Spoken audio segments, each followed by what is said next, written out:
ইফতারের পর সিগারেট খাওয়া যাবে কিনা? বিসমিল্লাহ প্রশ্ন।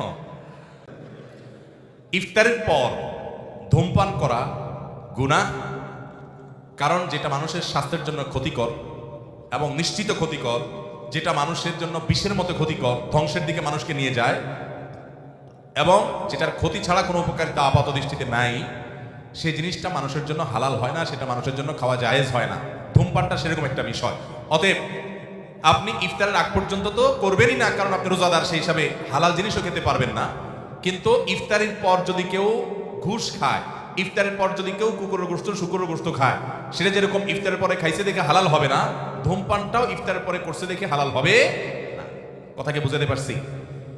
আমাদের সমাজে কোন কোন ঘুষখোর আছে, আমি শুনেছি, দেখি নেই, যে তারা নাকি বিভিন্ন অফিসে ঘুষ খাওয়ার সময় যখন যারা ঘুষ দিবে ক্লায়েন্ট তারা আসে, তখন নাকি ড্রয়ারটা খুলে বলে, এখানে রেখে দেন ভাই, আমি রোজা আসি তো ইফতারের পরে নেব।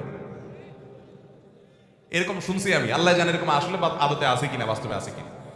তো এই বেচারা সে রোজা রেখে ঘুষের টাকা ধরবে না, রোজা ভেঙে ইফতার করার পর তারপরে ধরবে।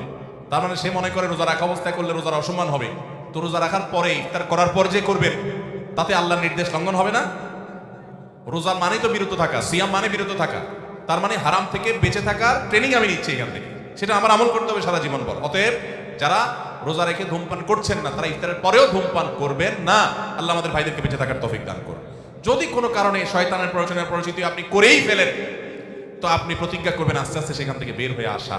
রোজা অবস্থায় ধূমপান করলে তো রোজাও ভাঙবে, আবার রোজা ভাঙার গুনাহ হবে, ধূমপানের গুনাহ হবে, ডাবল গুনাহ হবে। ইফতারের পরে করলে আপনি ধূমপানের গুনাহগার হলেন, রোজা ভাঙার গুনাহগার হলেন না, জাস্ট পার্থক্য এতটুকু, কিন্তু সেটাও অবশ্যই গুনাহ।